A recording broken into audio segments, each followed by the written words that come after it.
ये एक पॉलिटिकल षड्यंत्र है, जनता इसका जवाब देगी। शराब नीति मामले में ईडी द्वारा हुई दिल्ली सीएम अरविंद केजरीवाल की गिरफ्तारी का मामला दिन पर दिन गर्माता जा रहा है। आज शराब नीति मामले में ईडी की हिरासत खत्म होने पर दिल्ली के मुख्यमंत्री अरविंद केजरीवाल को ईडी कार्यालय से ले जाकर राउस एवेन्यू कोर्ट में पेश किया गया।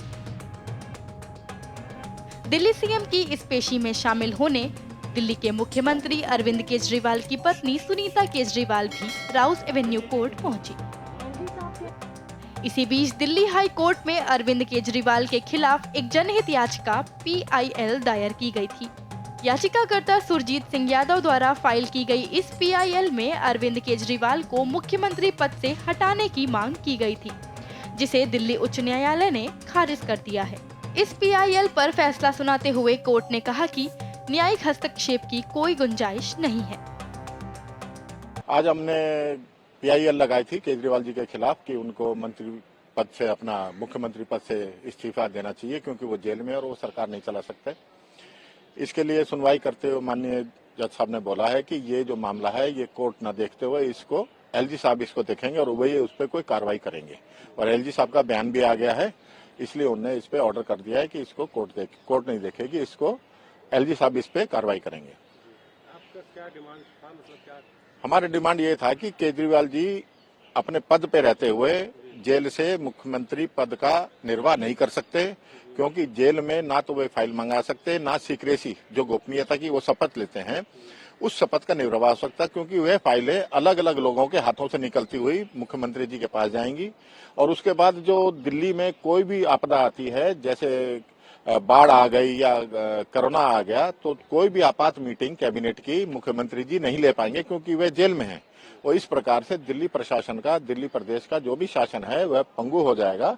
इसके लिए उनको इस्तीफा देना आवश्यक है, ये हमारी मांग थी PIL में। कोर्ट के इस फैसले के बाद अब बीजेपी नेताओं ने इस पर अपनी प्रतिक्रिया दी है। दिल्ली के बीजेपी अध्यक्ष वीरेंद्र सचदेवा ने कहा कि अरविंद केजरीवाल के पास अगर नैतिकता होती तो वो इस्तीफा दे देते। हम तो पहले दिन से कह रहे हैं कि ये प्रशासनिक निर्णय, हाई कोर्ट ने ये कहा है कि ये निर्णय प्रशासनिक निर्णय, एडमिनिस्ट्रेशन तय करेगा। तो जो संविधान और कानून की व्याख्या है वो सामने आ रही है, लेकिन अरविंद केजरीवाल के पास अगर नैतिकता होती तो अब तक इस्तीफा दे चुके होते। उनका ये कहना है कि ये राजनीतिक षड्यंत्र और उनका आरोप लगा रहे हैं। शराब नीति किसने बदली? अरविंद केजरीवाल ने।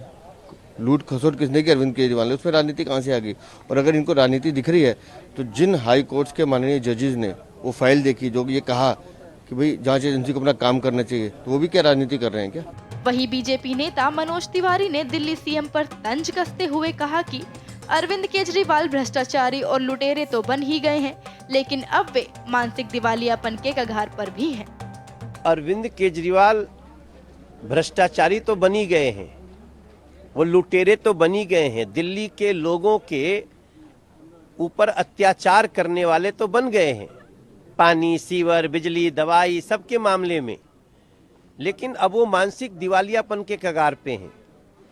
वो जेल जाने के पहले माननीय कोर्ट के पास गए थे और हाई कोर्ट के जस्टिस महोदय ने कहा हम आपकी गिरफ्तारी पे रोक नहीं लगा सकते। तो क्या वो कहना चाहते हैं जज साहब राजनीतिक हैं? जो मनीष सिसोदिया को बेल नहीं दिए जज साहब वो राजनीतिक हैं? जो संजय सिंह को नहीं दिए वो राजनीतिक हैं? आज कोई गया था उनके कि इनको मुख्यमंत्री पद से बर्खास्त करिए, तो कोर्ट ने कहा कि नहीं ये हमारा काम नहीं है। तो ठीक है, अगर वो तो बर्खास्त हो गए होते तो हम तो बड़ी खुश होते, लेकिन माननीय कोर्ट ने जो भी कहा हम उसको स्वीकार करते हैं। कोर्ट है, लेकिन अगर कोर्ट को भी राजनीतिक कहना चाहते अरविंद केजरीवाल तो उनका ये मानसिक दिवालियापन है और जल्दी ही संविधान विशेषज्ञ उनको जवाब देंगे।